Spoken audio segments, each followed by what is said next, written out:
nuklir. Iran sudah membantahnya berulang kali. Namun Amerika menggunakan alasan itu untuk menginvasi atau menyerang Iran. Faktanya ada 5 negara pemenang perang dunia yang memiliki hak veto di PBB. Mereka secara legal diizinkan oleh PBB untuk mengembangkan senjata nuklir. 5 negara itu adalah Amerika Serikat sendiri, Inggris, Prancis, Rusia, dan China. Kemudian ada 4 negara lainnya yang tidak mendapatkan izin namun tetap masih bisa mengembangkan senjata nuklir. 4 negara itu adalah India, Pakistan, kemudian Israel, dan juga Korea Utara. Tapi ternyata Amerika Serikat sama sekali tidak berani memerangi Korea Utara, juga tidak memerangi India dan Pakistan yang notabene merupakan agen Amerika juga.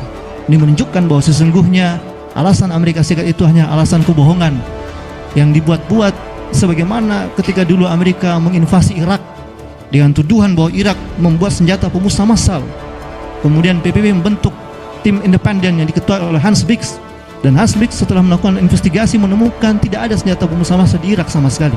Sampai kala itu Hans Biggs menulis atau membuat buku berjudul The Lie of America, kebohongan-kebohongan Amerika, bahwa Amerika berdusta dan sesungguhnya bukan itu penyebab utama Amerika menginvasi Irak. Sama sebagaimana dalam kasus perang melawan Iran saat ini, Amerika memerangi Iran dengan tuduhan senjata nuklir dikembangkan oleh Iran. Namun Iran membantahnya. Iran menegaskan bahwa nuklir itu dikembangkan untuk keperluan sipil, bukan untuk keperluan militer. Nah, lalu apa sesungguhnya motif dibalik itu semua? Yang pertama, motif ekonomi. Jelas Amerika Serikat mengincar minyak, cadangan minyak yang ada di Iran yang depositnya sangat besar. Sebagaimana setelah dulu Amerika juga menjatuhkan presiden Venezuela, Maduro, karena juga Venezuela memiliki cadangan minyak yang cukup besar juga. Jadi motif ekonomi, Amerika ingin menguasai minyak yang ada di Iran dan mengokohkan sistem ekonominya, dominasi ekonominya, termasuk menguatkan kembali mata uang dolar Amerika Serikat. Sementara dalam Islam jelas kaum muslimin haram hukumnya menyerahkan tambang minyak sebagai salah satu harta milik umum kepada swasta, apalagi swasta asing. Nabi bersabda, "An-nasu syuraka fi thalathin, fil ma' wal kala' wan nar." Manusia berserikat dalam 3 harta, dalam air, padang rumput, dan api.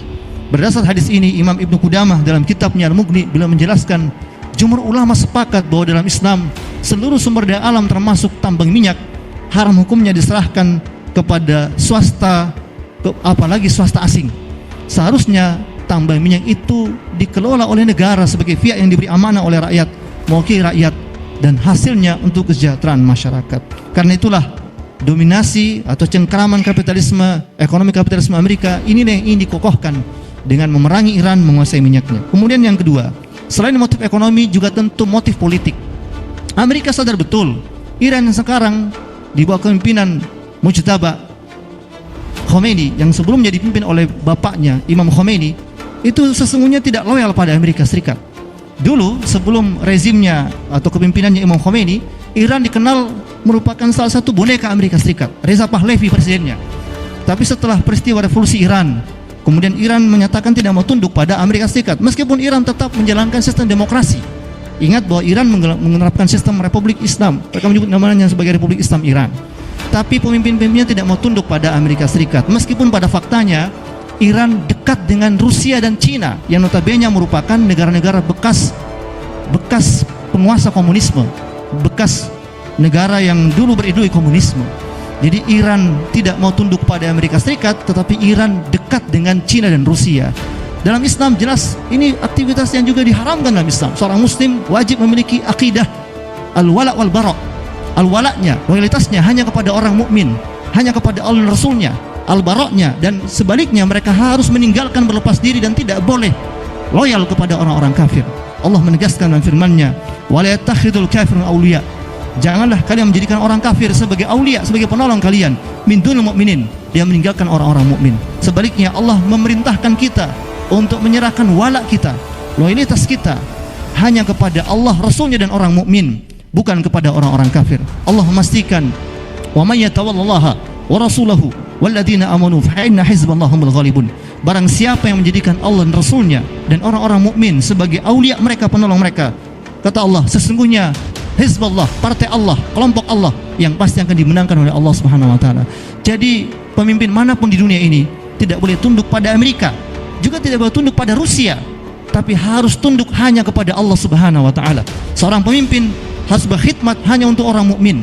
Seorang pemimpin muslim hanya tunduk pada Allah Subhanahu wa taala, menjalankan syariahnya, membela kehormatan kaum muslimin, membela negeri kaum muslimin, dan juga tentu menerapkan Islam secara total dan juga mengemban dakwah Islam dan jihad fisabilillah ke seluruh dunia untuk izzul Islam wal muslimin, untuk kemuliaan Islam dan kaum muslimin, bukan untuk kemuliaan rezimnya, bukan untuk kemuliaan pribadinya, tapi untuk kemuliaan Islam dan kaum muslimin. Begitulah yang diajarkan Nabi SAW kepada dahulu para sahabat Nabi yang ditempa dan disebut sebagai khulafa ar-rasyidin, dan Nabi perintahkan kita untuk mengikutinya. Fa'alikum bisunnati wa sunnatil khulafa ar-rasyidin al-mahdiin.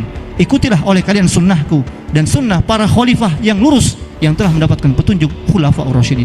Kemudian yang ketiga, jamaah rahimakumullah, motif yang ketiga Amerika menyerang Iran tidak lain adalah motif ideologi. Amerika ingin mengokohkan dominasinya di Timur Tengah. Amerika ingin mengokohkan hegemoninya, karena Amerika sadar betul sebagaimana pernyataan Samuel Huntington. Samuel Huntington menuliskan dalam tesisnya bahwa pasca keruntuhan Uni Soviet sebagai negara pengusung komunisme, maka tersisa tinggal Islamlah satu-satunya musuh peradaban kapitalisme sekularisme. Islam memang sudah tidak ada setelah runtuhnya Khilafah Utsmani pada tahun 1924, tetapi mereka sadar betul Islam masih ada dalam bentuk pemikiran, perasaan. Islam masih bersemayam dalam jiwa orang-orang muslim, sehingga sewaktu-waktu umat Islam masih mungkin bangkit dengan Islam sebagai ideologi yang akan membahayakan, tanda petik, membahayakan kepentingan mereka, kepentingan Amerika Serikat dan negara-negara barat di dunia Islam. Karena itulah Amerika Serikat memerangi Iran, karena Amerika Serikat ingin menguasai kawasan Timur Tengah. Amerika Serikat juga ingin memberikan keleluasaan bagi Israel untuk mendirikan negara Israel Raya. Sekarang Israel juga menyerang Libanon, dan 10% wilayah Libanon sudah masuk wilayah kawasan Israel. Itulah sengaja dilakukan oleh Amerika Serikat untuk mengokohkan dominasi Amerika Serikat dan juga mempertahankan Israel di tanah yang ada diberkahi di wilayah Syam tadi, agar Amerika senantiasa mampu mengontrol kawasan Timur Tengah, dan juga Amerika Serikat mampu menguasai dunia, mengokohkan hegemoninya atas dunia. Padahal dalam Islam, sekali lagi, ini juga merupakan tindakan yang haram. Kaum muslimin haram hukumnya berdiam diri, berpangku tangan, menyaksikan penjajahan barat terhadap dunia Islam. Allah melarang kita dijajah oleh mereka. Wala yaj'alallahu lil kafirin 'alal mu'minina sabila. Dan Allah sekali-kali tidak memberikan jalan kepada orang-orang kafir untuk menguasai orang mukmin. Para ulama tafsir mengatakan haram hukumnya kaum muslim membiarkan orang kafir menjajah negeri mereka. Begitu juga Allah Subhanahu wa taala memerintahkan kita untuk mengatur dunia ini dengan syariat Islam, bukan dengan hukum-hukum buatan manusia, termasuk hukum-hukum yang datang dari barat, dari Amerika Serikat. Allah perintahkan kita, wa anihkum bainahum bima anzalallah wa la tattabi' ahwa'ahum, dan hendaklah kalian memutuskan perkara berdasarkan apa yang Allah turunkan, yaitu hukum-hukum Allah, dan janganlah kalian mengikuti hawa nafsu mereka, orang-orang kafir. Kapitalisme, sekularisme, sosialisme, komunisme, termasuk liberalisme dan nasionalisme, itu adalah hukum-hukum orang-orang kafir, hukum-hukum yang datang dari hawa nafsu mereka. Allah perintahkan kita campakkan itu semua. Sebaliknya Allah wajibkan kita untuk terapkan syariat Islam. Dan dalam konteks penjajahan ini, Allah Subhanahu wa taala mewajibkan kaum muslimin untuk bersatu, untuk segera berjihad, mengirimkan pasukan sebagaimana seruan ulama dunia. Kaum muslimin bersatu, khususnya para pemimpin mereka, bersatu mengirimkan tentara untuk segera mengusir penjajah Amerika Serikat, penjajah Israel dari dunia Islam. Allah perintahkan kita, waqtuluhum haitsu saqiftumuhum wa akhrijuhum min haitsu akhrajukum, dan perangilah di mana saja mereka memerangi kalian, dan usirlah di mana saja mereka mengusir kalian. Namun Masyaallah muslimin rahimakumullah, Al-Alim Asy-Syaikh Atha Burstah menegaskan, Iran tidak akan pernah bisa mengalahkan Amerika Serikat kecuali Iran membayar seorang khalifah dan menyatukan seluruh dunia Islam di bawah kepemimpinan seorang khalifah yang agung.